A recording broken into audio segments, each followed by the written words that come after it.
All right, we're gonna be going live soon, Kev. All right. All right, all right, all right. Chickadee check, chickadee check, chickadee check. How's it going, everybody? How's it going, everybody? All right. Chickadee check, chickadee check, chickadee check. 1-2. It's KQBH LP, Los Angeles, California. 101.5, a community service of the Boyle Heights Arts Conservatory, broadcasting live on your FM dial and streaming on KQBH LP, Los Angeles, California. 101.5. Kev, how's it going, man? I'm blessed, man. I'm blessed. I'm happy to be here. My bad, man. A little technical difficulties there getting this stream up, man. But I'm so happy to have you in the building, man. How you feeling today? You know, you got me out past my bedtime. So, but honestly, man, it's good to be here. Happy birthday to you again. You know, Gemini season is the season, and like I said, I'm just very blessed and looking forward to being able to get out my element. You know, get out my comfort zone. Of course, of course, of course. Well, I'm so happy to have you here, man. It's a very special episode for me, man. It is my birthday. The big 3-4. I don't know if that has any significance to you when you turn 34, but it's my birthday today. And you know what? Like, every day is a blessing in sobriety, but birthdays are one of those days where, man, I used to drink, man. Hmm. Birthdays are one of those days I used to drink. But today in particular, man, I woke up at like 4:45 in the morning, just hungry for life, hungry, uh, hungry for life. And I just had an amazing day, man. What was 34 like for you, man? And how are you living, man? Tell us a little bit about yourself, dude. What's going on with you? Wow. So 34 for me going into 34. I think I was maybe 2 months sober at the time, 2022. Uh, was a wild time coming into my own sobriety for the second time around. The bottle was definitely always there for me. It didn't matter whose birthday it was. But you know, right now things are going very well. I'm in a really good space. I'm trying to remain grateful, definitely remaining humble. Uh, Working in treatment. Never thought I'd do that. You know, these past 4 years have been amazing. Nothing short of spectacular. You know, even through life's ups and downs, learning to live life on life's terms has been one of the best things I've done. So I'm just in a really grateful spirit. You know, Absolutely, yeah. man. Well, we are so happy to have you here, man. And we're gonna kick things off, man. We're gonna, get as real and as candid as you want to get. Um, People come in here and, they tell stories that they've never told, anyone other than maybe their sponsor, you know Oh, what I okay. mean? But I just, let's just hear your story, man. Let's kick it off. I like to ask people, to start from the very beginning, man. Like, what was your childhood like? Where did you grow up? What was it like? And my first question usually is like, what was your childhood like, and what was your first experience with drugs and alcohol? Oh, word. So, I'm a Navy brat. Mom and dad were in the Navy. I grew up in Jersey, North New Jersey. I'm the oldest of seven. Grew up in the real projects, like not like the townhouses and stuff like you see out here, sort of. But for me, my childhood was pretty lit. I ain't gonna hold you. It was a lot of outside activities. I am an '80s baby, so it was definitely outside playing in the streets, playing riding the bicycles from town to town, city to city. A lot of shootings, dang near every night. I don't think I noticed any of that, to be honest with you. It was fun. A lot of late nights, a lot of things that when I think about the struggles of how it was, it wasn't really a struggle. Um, I didn't notice anything particularly until I was about maybe 12, 13. And, I had some struggles with my parents and things like that. And I really just wanted to get out of my, get out of that element. I started noticing that, my cousins were slanging and I didn't like the area I was in. It was becoming a lot more dangerous. Gangbanging became a lot of what was going on, especially at that age with a lot of my friends who were coming up. And You know, sad to say, a lot of them are not no longer here with us. But my first experience with drugs and alcohol, I say my first little drink happened when I was like 7 years old. I was rolling across town with my auntie, and I said my stomach hurt, and she always had like a Saint Ives or a King Cobra, and she said, "Here, Dwayne, that's my middle name." She was like, "Here, take a sip of this, Monty Roz," and I drink it. I remember drinking it, and it was like stale bread, and I was like, "Oh, nah. What is this? What is this? Yeah, I'm yeah. good." But my first real drink, I think I was like maybe at 12 years old, Hmm. and I was with the homies. We was outside of porch. I think it was the homegirl Michelle's birthday, and she pulled out that black bottle of E&J, The irk and jerk, the huh? Irk and Jerk. And I remember drinking it, taking a sip, and the way it went down my throat, and it was burning in my chest. I was like, "Woo! Oh yeah, this is lit. This is lit." Way before lit was lit, you know. Hmm. Um, that was one wild night. I think I maybe took like 2 or 3 sips, and I was feeling pretty buzzed and feeling good. And I remember, you know, Black and Miles was a thing back then. You take a puff of the Black and Mile on top of that Irk and Jerk, yeah, you in a nice buzz. But obviously, that didn't start me with the off to the races. That Hmm. was just a small sample. My drinking really didn't start until about after high school. That's when things definitely picked up. I'm a basketball player. Uh, Alcohol for me allowed me to like drop down the walls, right? Gave me the liquid confidence, the liquid courage that I think a lot of teenagers probably lack. Uh, I think after prom was one of my big nights too. I had some Budweiser. I think I had like 3 Budweisers. Went to the prom with this girl named Britney Spears. She played basketball too. Uh, Went to this after party. I must have drank like 2, 3 beers down them real quick, and I was stumbling down the stairs. And my day was like, "Oh, it's time to go." I didn't know, I didn't even know. It kind of came out of nowhere for me, but Hmm. I remember definitely wanting to like forever have that feeling. I Hmm. was definitely, as they say, like I definitely arrived. I Hmm. pulled up to my granny's house right there off El Molino in Washington and Pasadena, and she came back, see me stumbling and carrying on in the bushes. I was like, "Boy, you been drinking?" I said, I don't know." I don't know. I said, "Grandma, I think I'm all right. I'm all right." Man, that's when I for sure knew I wanted to turn up all the time. Yeah, it was a freedom behind Hmm. those drinks. Hmm. You know, definitely had some things I was going through. I think as a young teenager, you know, trying to figure myself out. Sexuality is one of the biggest things. I am a homosexual, gay male, and I was definitely playing the card of straight back then. And I tell you what, like it worked until that liquor hit. And once that liquor hit, like that's that liquid courage, man. Hmm.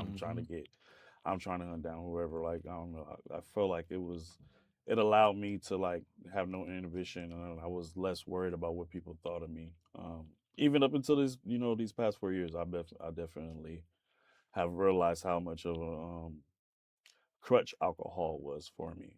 Um, it'll it definitely more than liquid courage. It definitely was like that exuberance that I needed to just be like, okay, I could live my truth and not care about what anybody said and think. And you know, now as a sober man, it's crazy to say like, I mean, I'm still battling some things, internal homophobia and things, but I have no problem with living my truth and speaking freely. Hmm. You know, you know, being honest was one thing. You know, if somebody asked me back in the day off top, yeah, I'll keep it 100 with them. Like, yeah, I like who I like. But now, I'm more open with it. Before somebody asks me a question, Yeah. I'm gonna tell you, I'm gonna tell you my get down. Yeah. And I feel like it should be any stigma or any holds up or any like looked at negatively. I think that's a lot of the things that I'm learning about myself this time around, which I'm learning, learning, but it's been a blessing for sure. Yeah. Yeah. So it's really, really exciting to be able to come into my own.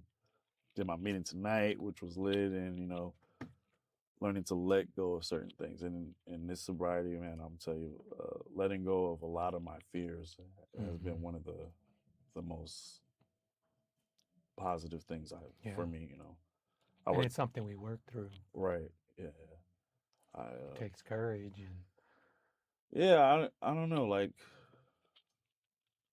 I kind of feel like it's funny because I kind of feel like the way when I used to drink, I used to dare like people to fight me, and I know I didn't win them all, but but for sure, like stepping into what I am, how I live, sober in my sobriety. There's a certain confidence level, there's a certain faith I have. hmm There's you know there's days where I'm questioning myself, but I know my intentions and what I want, and you know the fears. I've learned to let certain things go. yeah. I could go back to my early couple years when I worked security, and I would be at the desk and doing my meetings and doing the thing. And I remember a guy asked me like, "Is this what you wanted to do?" I'm like, "Nah, like no, I don't want to be sitting here at the desk forever." You feel me? But you know, um, it was comfortable, right? And that's what I wanted to, talk about today is just being able to get out of my own comfort zone. And Hmm. I had to take a long, hard look at myself and be like, I'm kind of just complacent. You feel me? Like I Yeah. remember being in treatment and feeling stagnant and being in residential and I'm being like, man, I'm ready to work and do all this stuff. But Yeah. feeling like I had the world in the palm of my hands and I can do whatever. But I got into a place and I was just comfortable. Hmm. And then I had to think like, what do I want to do? And I kind of like, stayed on the like path of security and ended up getting my gun license. I never thought I would do that. Yeah. That's a crazy thing for an alcoholic like me to get Hmm. to get a gun license and go to the range and shoot the gun and do the things. And but I've always had a protective nature. I've always been observant by nature, and um, it just felt like the next right step. At the time. Kev, I hate to interrupt, but let's work our way up. Okay. Let's work our way up to here. So you, like many of us, like many people that I've come to hear their story, the irony is that we drink to get out of our comfort zone because, we have these walls up. So we drink, you get that potion in you, and it allows you to break down that inhibition. It allows you to break down those walls and step out of our comfort zone a little bit. And the irony is that it puts us into a whole nother box, right? And down the line, you know how we hit a bottom, the disease progresses. Yeah. We end up needing to step out of our comfort zone again Hmm. because we've had this crutch, right? It becomes a crutch. Facts. It becomes our little security blanket that we need in order to have a little bit of confidence or deal with life. So Hmm. let's talk about how your disease progressed, okay? It was cool, man. We're buzzing it. We're having a good time. We're partying. We're young. Hmm. We like what it does to us. We have our own reservations about our own identity, and it kind of helps us, kind of like, in this kind of weird way, helps us just kind of navigate, deal, not deal. How did it end up progressing into a problem? When did you first kind of start understanding, okay, this is kind of, I'm getting consequences? What happened that you were like, okay, things are starting to kind of take a turn for the worse, and how did it progress after that? I'm kind of glad you go back because that's one of the things I tend to do when I talk about recovery. I like to talk about what's going on now, and I think for me, alcoholism is definitely a progressive disease, and for me, it started off fun. I think around the time I was maybe like 22, 23, I had just left Northridge. I was playing ball and basically quit, and I had nothing but free time on my hands. And I remember, like the song "Party Like a Rock Star" came out. And That song was lit. yeah, Party like I a would rock star. I would be at my auntie's house chilling with my cousin. It would be a daily thing, right? And I would be sleeping on the floor behind the couch, right off El Molino, Orange Grove. And man, I remember waking up some mornings like, what am I doing with Hmm. myself? I clearly knew that alcohol was Hmm. like not getting me anywhere. Hmm. But What were you drinking? Were you still on the brown stuff, the E&J? What were you drinking? oh man, I would drink whatever was handed to me. Anything. But you know, That was me, man. I was like, whatever's gonna give me. I think for me I would mix all kind of the stuff, man. early thing for me was SoCo, Southern Comfort. Southern Comfort. I Yes, remember sir. that. I remember Yeah, the Southern Comfort. yeah. Shout out to my people in the Bay Area, man. We'd make some crazy concoctions with SoCo and Mike's Harder peach Okay. lemonade, and we'd mix that. You couldn't even taste anything. And if you got the ratio just right, your night was gonna be a blast. But if you went a little overboard, good Yeah. luck, man. I think But that that was was all it this. was. A bottle of SoCo, two Mike's Harder lemonades, and that'll get 3 or 4 people just I think that was the same thing when Four Locos came out, right? the You Four know, Locos, man. You one know was my story with probably the was Four cool, Locos. but you know, you hit two, it's like, One and a woo, half, two, you're yeah, you asking for pushing trouble. it, yeah, exactly. Um, but I think it was around the time like when my cousin and my grandma passed. You know, grief Yeah, for me yeah. is a big thing. So Hmm. when they passed around 2011, that's when it clearly became a problem. I was Yeah, just using it to just cope, and yeah, yeah, definitely was the wrong way to go about it. yeah. Yeah, so that was one of the biggest learning experiences. So in these moments of grief, you used it to cope instead of actually exploring what are normal feelings of sadness, right? So you never really kind of dealt with those emotions. Is that fair to say? I didn't want to feel anything. Mm, You know, I mm, definitely drank to numb the pain. mm. I Okay. was definitely more than anything, like I was dealing with my own sexuality still. Having my cousin pass, my grandma passed in a 6 month span. I definitely was not trying to live in any reality, to be honest with you. Mm. How old are you then? I was about 22, 23. Okay. Yeah. Okay. So um, it was definitely it went from like half a pint. You know, I had the SoCo, then I went to the like orange Seagram's vodka, and I have half a pint. I used to, Orange? yeah, they had a Orange. Seagram flavor orange. Yeah, Oh, that gives me the heebie-jeebies. Mm, Anything flavored. Oh, Lord. man, I drink straight out the bottle, so I Ah. didn't. They used to My have they used to have all sorts of like flavored. Remember UV, the UV blue apple, one, the UV blue blue, U. Oof. Eh, faithful. Yep, no way. Bacardi 151, I UV remember that. I 101. have stories of 151, dude. Santa Barbara. Yeah. Anyway, let's not get too caught up.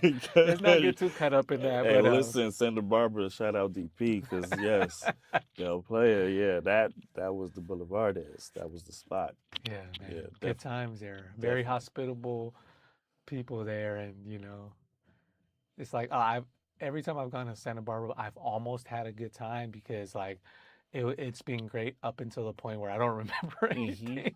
Yeah, for sure. Blacking out was like Oh man, always the thing for me too. Running into parked cars, walking, not driving. Running into parked cars in DP. Yeah, college was a fun experience, but I think for me when it got progressive was when I basically had nothing but free time. I had no hmm. purpose. I wasn't working. I was doing a bunch of geographics back and forth from New York and here. And And it what year was was this? How old are you then? this was maybe like 2012, 2013. Okay, Yeah. okay. So it was definitely uh the 2010s was just a bunch of years just trying to figuring it out, you Hmm. know. Hmm. Definitely drugs are definitely a part of my story as well. So, you know, once my grandma passed, she was like the rock of our family, bro. Hmm. And I definitely, I want to say, I'll be honest, like when reflecting on it now, like I definitely lost a piece of me, but I was definitely not ready for anything like that. You know, I was in a really dark place, Yeah. and it sent me to places and people that I never thought I would mess with, Hmm. hang out with Hmm. in a million years. it's like those lines you say you would never do. All those became Ah, crossable lines, right? yeah. And I ended up homeless in Hollywood. Uh, chasing, I think, a feeling of euphoria, chasing the feeling of I don't care. I'm just the efforts, I guess you would call it, something like along those lines. I just was trying to just not feel, bro. I Yeah. was trying not to feel anything. Mhm. And those years fly by. Those years fly by so They crazy, but absolutely do. Those yeah, years are unforgiving, dude. Time waits for no man. yeah, yeah. So I think doing all the geographic and everything like that, I thought I was getting somewhere with that, but to be honest with you, bro, like I definitely was just taking myself wherever you go. You take Yeah. yourself wherever you go, and um, I was really, really hoping that each time I went to New York and came back, that I was going to figure something out. And I had no past. I had no purpose. To be honest with you, I didn't have any plans with myself. I just was trying to skate by, get through the days. Yeah. Yeah. So it's been How long did this how long did this spell last? When did things get really bad? When did they take a turn for when did you what happened where you eventually kind of hit a bottom? man. I say I feel like the first time I got sober, I, I didn't really have a bottom. Um, it was kind of forced upon me. Like I said, you take yourself wherever you go, and this was like around 2016. Drugs are a part of my story, so I was messing with the ice, Tina, whatever you want to call it, and that for sure was crazy. Like I said, dark place that, like they say that brings you to your knees, man. And I was beyond broken. I was in such a dark place. Like I remember sitting on Suicide Bridge July 28th, 2015. Listen to Boulevard of Broken Dreams, all songs, Green Day, right? I walked this lonely road, and my homegirl Myrna, she saw my post on Instagram, and she pulled up on me, and I definitely was pretty twacked, pretty drunk, and I think that's when I kind of realized, like, I definitely didn't care what happened to me Mhm. back then. The way Mhm. I was living, I did not care. Like that was the clear sign for me that I did not care about if I lived or died. Let me ask you a question for a little bit of clarification during these moments because it sounds to me you got to that place where it's you're dealing with your emotions and these traumatic things that happen to you, this depression, this sadness, and your inability or lack of wanting to feel those emotions or even kind of understand them. Right? But then you're also now dealing with what has become an addiction. So where were you at this point as in terms of how much of it was the grief and how much of it was okay, now you're physically addicted to these things, and how much of it was okay, now I'm in a hole because of where I've gotten myself in life, and that shame, that guilt, that Hmm. remorse is driving me even further to the bottle, even more into the abyss, so to speak. So what was going on there? I mean, like they say, I drink alcohol for the effects. If I'm drinking straight out the bottle, I'm just drinking to get messed up. I wasn't. It wasn't always, to keep it a buck. It wasn't always about grief. Mhm. I drank when I was happy. I drank when I was sad. I drank when, you know, frustration. Drank when I got the job, lost the job. It didn't matter. Uh, Alcohol for me was, for all intents and purposes, it was an escape, right? So I don't think I necessarily noticed the first time that alcohol was uh, that big a deal for me, like the Mhm. addiction, Mhm. until I had moved to New York the first time, bro. I moved to New York the first time, and the crazy part about New York is that they stopped serving liquor, beer, whatever at 4, right? and then they serve again at 6. 2 hours. You just gotta wait 2 hours. Nah, I cannot wait those 2 hours, bro.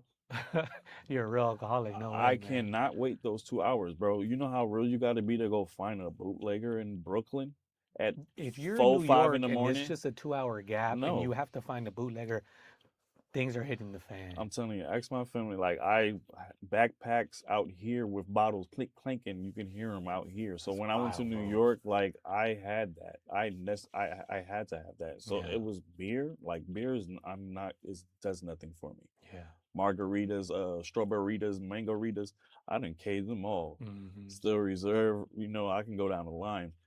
For me, it Even the was heavy beer, even the beer plus, the malt liquor, malt huh? liquor. Yes, say less, bro. I need that. Yeah. 8 ball, OE. Yes, 40s. Couple. Mandatory every night. If I can't What get was it called? The Edward 40 hands? Did you ever do that? nah, I never did It taped that. two. They taped the Oh, 40 word, on each word, one of your hands, and you had to drink both. word. Nah, I don't. I had to put it down because I had to have some vodka in between there. Yes, sir. Yes, sir. And then that was back in college. Anyway. Okay. So Yeah, where are you at? And how? Tell me about how you inched closer, or how you fell further into the abyss, and when did you actually hit that bottom? What was the darkness like? What was the pit like? Right before you hit bottom, what was the feeling like? Describe it to people out there that don't know anything about like kind of end stage, late stage, real bad like rock bottom alcoholism, and then what happened? What did your rock bottom look like, or the realization that you needed to change, and what happened? What did you do? How did you get help? yeah. I think the biggest difference for me from this time, this is my second time in sobriety, and then the first time in 2016, is that my health, right? As much as I say I did not want to live, I did. I drank to excess. I drank to blackout, not on purpose, bro. I tried to get through the nights, like Hmm. use different things to keep me up so I can be able to drink longer, right? For me, alcohol had become such a dependent where I'm using it to water bottles. You feel me? Vodka and water bottles to go to work. I'm thinking I'm managing my life. Yeah. You know what I'm saying? And clearly I wasn't. I remember going to FedEx and think Delusional, man. just Straight delusional, delusional. thinking I'm functioning, thinking I'm managing my life, and clearly I wasn't. I had 2 seizures, bro. Wow. 2 seizures in a 4 month span in For 2021. to someone that doesn't know how dangerous alcohol withdrawals from alcohol are, and to someone that can't even imagine what a seizure from from an alcohol withdrawal is like, explain that to us. What happens? I'm gonna tell you what. I remember the first seizure very vividly. April 15th, 2021. I'm sitting in front, right off Summit. I'm chilling with the homie Hector, my best friend, and we're just vibing. I remember I don't think I had drink for 2 days, and I don't know what spawned, what happened, bro. But all I remember is going into some really deep, intense shaking, bro, Hmm. um, and kind of like coming to, and it was like the trippiest thing ever because I was sober at the time. You know, Yeah. the first time it happened. I never, I mean, you never suspect anything like this would happen to you. A seizure. I literally just remember being in front of the TV watching TV, bro, and uh, being like put onto the gurney and like with the ambulance. Like I, I didn't. When I think about it, then I didn't think a big deal of it, bro. And what's sad to say is that even the second time I didn't get any like EMTs or any paramedics, bro. It was I lied and said I slipped on water, but I vividly remember shaking the second time. My best friend sticking his fucking sticking his finger in my mouth and biting him to the point where I like almost broke his like finger. Wow. Yeah. But uh, seizures are a very scary thing. I think my blackouts were um, a little scarier because some of the places I would end up, to be honest, or come to, I should say. But yeah, seizures were definitely scary, and that's when I kind of realized like this is getting out of hand. But again, the sameness of my disease was like, oh yeah, let me just try to moderate, bro. Hmm. That was the wicked part for me because Hmm. I still wanted to drink. Hmm. Clearly something is wrong and I'm still wanting to drink. So yes, I went from a bottle of vodka a fifth a night until trying to drink like Budweiser's, an 18 pack. And an 18 pack isn't going to do anything Yeah, for me. it's not gonna cut it. Yeah, When you're drinking hard liquor, it's not gonna cut it. it's not going to do anything You're for just me. gonna be pissing all night. Right. I want the effects. I Oh, want yeah. to like You want you. oblivion, man. Yeah, I want oblivion. Whether I, and what's crazy is I don't even think that's Yeah. what I No, was no. probably Yeah. looking for. You just wanted some relief. You just Yeah. wanted some, Yeah. you know. That is the scary part in hindsight of Yeah. where I was at that time. Yeah. The obvious, Yeah. and then still doing it. Yeah. It's like I tell people now, like, it's the insanity to keep I don't know what I was seeking. I don't know what Yeah. I was genuinely seeking. Like Yeah.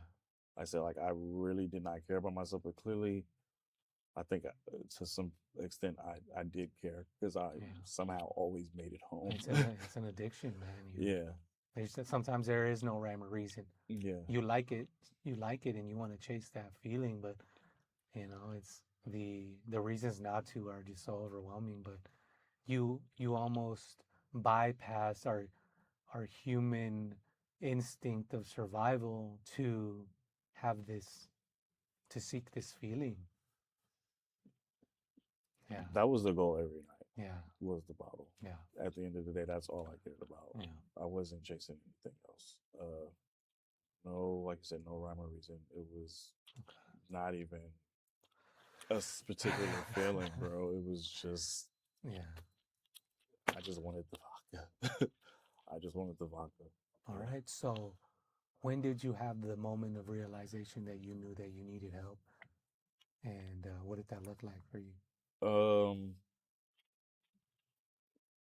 I want to say my sobriety day is April 1st, 2022. But a few weeks before then, my uncle Jimmy had passed away. And I remember getting a call from my dad, the dreaded call I always would get, bro. Like when it was bad news. It got to the point where like when my dad called me, I was expecting something, like something horrible. And my dad called me and told me my Uncle Jimmy passed, and I kind of was just like numb. And I was literally just sitting in my house in El Monte just drinking. I don't know what the brand of vodka it was, but I was just drinking. And I just remember like, this is not working. Like, this is not working. This was like beginning of March of 2022. I think I had a period of reflection towards the end of that month, getting into it with like my ex roommates or whatever, and realizing like this is not working. Like I said, the alcohol wasn't working. I was not getting the feeling that I wanted anymore. And to be honest, I don't know what I was feeling. Yeah. It was dread. It's lost. It was a lot of dread. That dread, that keyword, man. And I've never felt that outside of having that end stage addiction experience. I've never felt it. Yeah. And it's a singular experience. I'm not saying that that's the only. I'm sure. I mean, there's different ways. There's different ways that, but it's just it's such a singular feeling, and it's such an ugly, and I wouldn't wish that on my worst enemy, man. Yeah. To actively, like I said, I had the seizures, but the shakes and everything like that. I never thought I would have that, and it was not working. And like I said, I had some sobriety before this time, so I kind of just was like, you know what, I'm just tired of being tired, and like this time around, I just was like, whatever. I can't keep doing this. And I remember one thing for sure is like, I do not want to be homeless.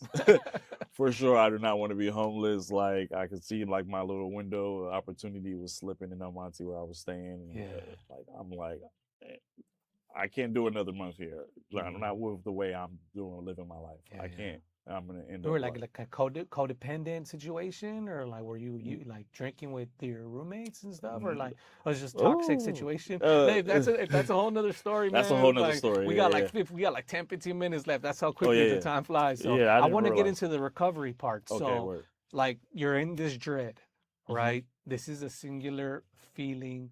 and it's ultimately what really, like, you have to touch it, you have to feel it, you have to get there almost Yeah. for you to like, nah, this can't be it. So what happened? Like, you said you had a little bit of sobriety beforehand. Did you just plug back in? Did you have like a little bit of a network, or what did you do? Uh, Did you I don't. join a 12-step program, or like how did you reach for help? What did it take for you to be like, okay, this is it. I really need help, and what was that like I, initially? I, this is the where I like to talk about the Let's do recovery. it. It's Let's do easier. it. Here we are. Here It's we are. Here easier we are. flow. I don't feel like Yeah, angst, yeah, yeah, and yeah. I don't feel that on my back. You feel Hmm. me? I feel hope, and I think that's what I chased this time around. I like, yeah, I did have the previous quote unquote recovery, but I never like going to meetings. I never knew anything about a sponsor. I never knew anything Excuse me. about steps. Bless you. Thank you. I never had any. I never did all that. I had to be dragged, bro. Like it was Hmm. forced, just the same way it was the first time. Like my Hmm. mom got tired of my stuff. You know, she Yeah. got tired of me going on my walks. This Hmm. time around, it wasn't anything like that. I was so burnt out, and I was broken, bro. Yeah. I was so broken. I Hmm. was so broken, and I felt defeated. Hmm. Um, but the crazy thing is, I was gonna say like there is a solution, and like I did not really know it, but I knew that I had some sobriety time before, right? Yeah. I just knew like whatever I had then, like that's what I wanted now. Hmm. And to be honest with you, that's all I wanted. Like, and that's what I dove into. Thankfully, my mom and dad are in recovery. Wow. Okay. My Okay. stepmom's in recovery. My stepmom works for an agency. I remember pulling up to my dad's. My dad stays in South Central. I had a little bottle of Taka vodka, and I said like, I am done. And my dad, I think at the time was maybe like 3 years sober, something like that. And he gave me the look the next morning, like, all right, son, like, remember what you said. And I gave him the look like, damn. I remember like, oh man, this is it. And keep it a buck, bro. That was a Friday night. Hmm. But I was really over it. So, this time I tell people I chased my recovery the same way I chased the liquor back in the day. Oh So man, we chased our liquor, yeah, man. exactly. I done donated plasma and all types of stuff.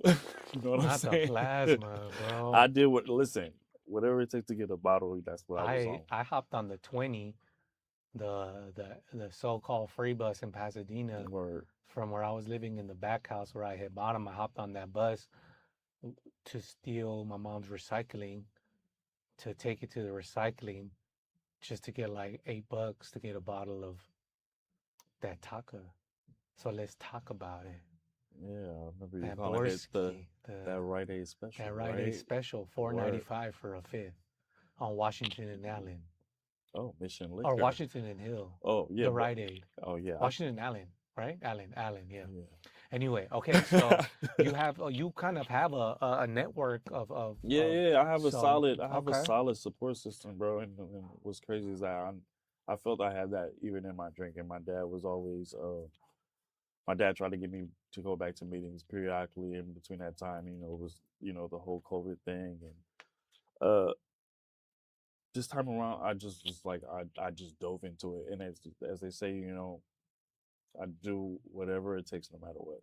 Yeah. So I fully entrenched myself in working the 12 steps. Okay. And it's crazy to say, like I never thought I would get into it. I remember my first few months of sobriety, and I was like praying for a sponsor, and I remember going to a meeting in Hollywood Squares, and Get to a meeting, guys, wherever you are. We're yes, gonna let Kevin mandatory. continue, but get to a meeting, man. Get the courage to get out of your own way and get to some meetings and listen and get a sponsor, guys. I know it's weird, I know it's strange, and I know it's difficult. Like you're dealing with your, just get out there, y'all, man. Get out there if you need help. I think that's mandatory. That's what I stress to my clients now.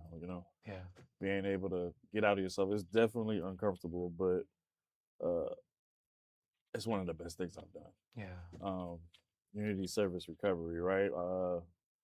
I'm in such a grateful space, and in my first few months, working those steps, being able to work on the inner self, the stuff that like I had put on the She back just burner. pushed it aside every Yeah, with the every stuff that drink, with every bottle, you with know what I'm every saying. Blaming it on other people. Oh, I didn't do this because of such and such didn't happen because, like, you know what I'm saying. Like, yeah, I mean, Kevin. it's bogus. It was bogus for We me. didn't honor our people, man. You lost folks, and we didn't honor them when we should have, man. You get to honor them now in your sobriety, in your presence, in your memories of them, but we didn't get to honor our people because we were busy drinking and being selfish.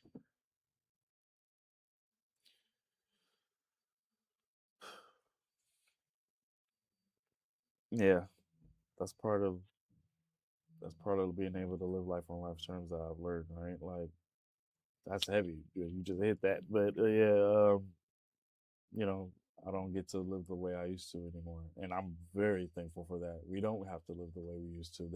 There's definitely a solution and work in the program, and And I don't think people realize that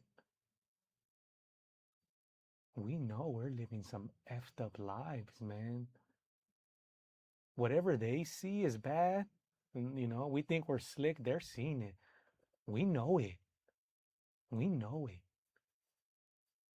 And we get to change our lives, Kevin, and we get to make things right. We get to make amends and we get to help other people, lift them up out of that darkness. What is that feeling like for you when you get to help someone go get through the things that we went through? Tell us a little bit about the work you do today. I think that's kind of. I never thought I would work in treatment. It is mind blowing. I've been working with Lakata for almost 2 years now, and just the progression that I've made in the work I've done from starting as like a monitor and then a peer support driver, feeling like a Lyft driver and taking clients to their appointments, but being able to share with them on a day to day, like how we get to live life on life terms, simple stuff, because life is going to throw curveballs, bro. And Like, that's the beauty. We're just doing life. We yeah, just have happened to pick up these little bit of tools that help us navigate because life is still yeah. it still has its Oh, it's still edge, happening. bro. It It's still still has happening. its edge. It's And still it's crazier, bro. They got beatboxes and all types of other stuff now. And I'm like, listen, man, it all sounds good, so it's not until good it's no more, not. right? You know what I'm saying? And I think one thing I've learned in being able to work in treatment is, I've definitely taken a different perspective as far as what relapse is, coming back from a relapse and seeing the shame and the guilt that's behind people. I think that a major credit needs to be given to a lot of these people that are able to be able to come back. But my sponsor Hmm. always says relapse doesn't have to be a part of your story, and I'm big on that. Yeah. I'm not perfect in my recovery. Hmm. The only thing I've done perfectly is not pick up a drink, right? Hmm. But being of service is like one of the best things for me because I absolutely love my sponsor.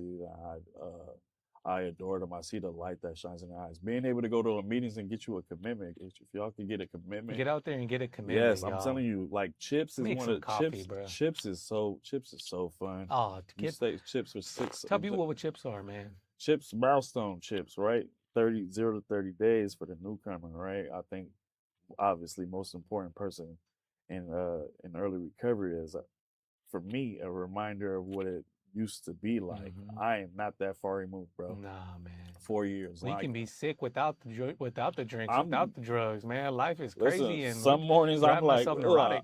Some mornings I'm like, ugh, I don't got it. You know what I'm Yes, saying? sir. But I think that's part of living in gratitude. Feel Yep. me? Because that's one of the things I never thought I would get to do. Yeah, man. One of my homegirls, Leslie, she put me on and said, I don't have to do none of this perfectly. I get to facilitate groups as life skills. You feel me? That's Get to right. do 12 steps and share with people just my knowledge, experience, strength, and hope. Hmm. Tell the truth. You feel Tell me? the truth, man. I don't gotta do anything extra. What a novel idea. Just be honest. Just be honest. Keep it a buck. Take the weight off them Yeah. shoulders, man. Yeah. Get out your own way and just Get out your hey, listen, I gotta tell myself that sometimes too. Listen, telling me, self-sabotage is man. real, right? Self-sabotage is real. Sometimes it's uncomfortable. And one thing that's one of the biggest things for me. I had to get out of myself. Yeah, There's a bigger purpose, God's will versus my will, that's right? right. And I think it's so easy to go back to what's familiar and what's comfortable for me.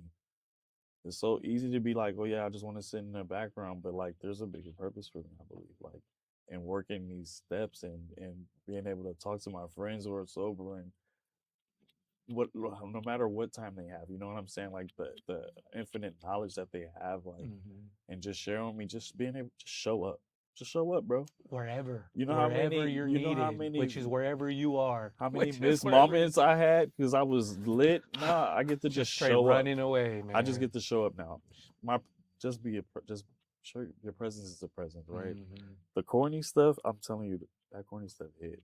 It does, man. That corny stuff hit, man. Because that's where beauty is. It's just like in the unknown, and like every moment that you're in is it's a new moment. The past has already happened. The future, like we have no control over. Like right now is what we have, right this very moment. Facts. What can you do right now, this very moment? And then whether you're in whether you're in your addiction or whether you're somebody that loves somebody that's in an addiction and dealing with it, go educate yourself. Go educate yourself, man. We got a couple minutes left, Kev. That flew by, man. What advice do you have to people that are in active addiction, and what advice do you have to loved ones of those that are in active addiction? I think the one I would say for people that the loved ones of someone suffering, my sponsor says don't talk to the alcoholic when they're drunk, right? Kind of catch them in their space, because I think as an alcoholic myself, I remember being in my head and already beating in myself, and they say in the book, big book, we don't want to hear that. That's the last thing we want to That's hear. the last thing you want to hear. You know what I'm saying? We already know it's in me. We live through it Yeah. daily. We do these things constantly, daily, knowing where it leads to. Despite everything it leads to, we still do it. And what I say is just stick with them. But, honestly, you don't have to. I'm not a coddler either, bro. That's one thing Yeah. I've learned too. Working in treatment, I don't do the coddling. You know, Mhm. they gotta want it for themselves too. You gotta want You it, know, and man. it takes more than just wanting it. It takes being able to, do certain work on yourself. For the person that's struggling, um, do the corny stuff. Go to a meeting. If you need 90 and 90, do 90 and 90. You know what I'm saying? I tell my sponsees what works for you may not work for me, but what works for you may not work for me. You know what I'm saying? Absolutely. But long as you work in something, find something that Yes, works for man. you. Find something. Find the gems, and what's a gem for you? It may just be like it's gonna be your experience. You're gonna have a singular experience that is beautiful to you, and that experience, your story, is gonna be what's gonna help somebody else. You're gonna be able to have such a unique way. This person that is in the darkness right now, you can be on the other side of this, being of service, helping somebody else one day. And that's the beauty. One alcoholic helping another. That's the best part. Never thought I would. Never. Here we are. Never thought I would be doing that. But you know what? It is the best part, because there's nothing like being able to have those similar experiences you think that nobody else is going through. Man. And then you say something off the wall and they be like, okay, what? Yeah. Big deal. Like, Yeah. and, Or relate to it to a exactly, T. yeah. Or hear something like, bro, I thought I was the only person that has ever gone through something like that. Right. Yeah. Crazy. Anyway, Kev, we got a minute and a half, man. Thank you so much for coming through, man. I know it's late, but I mean, we're gonna be in each other's lives for a long time. This episode is gonna live on. Thank you, man. I love you, man, and you're gonna be my trudging buddy for years to come, man. Any last words to the audience out there? Where can we find you? Where can we connect with you? I don't know if I want to be found, but let me stop. I work for Licata. I do peer support. You know, my goal is to become an SUD counselor. I want to get into school. I guess I don't do the socials, but Instagram, Scream Kev, 3 V's at the end. But yeah, I love you too. Happy birthday to you, Thank Nacho. you, man. It's my birthday. Subscribe, man. Subscribe to the channel. I'm in such a good place. You know, all I want is, for people to be able to get that peace that comes with working, not working in sobriety, but working your own sobriety. Word. Yeah. Well, thank you, Kev. We got about 30 seconds left. I appreciate you, man. Appreciate you. It's KQBHLP, Los Angeles, California. This is a community service of the Boyle Heights Arts Conservatory, broadcasting live on your FM down, streaming on KQBHLA.com. It's Boom Bap Recovery. We'll catch you every Wednesday, 10 to 11 p.m. Peace. All right, Kev, I gotta go turn the other thing down. Be right back.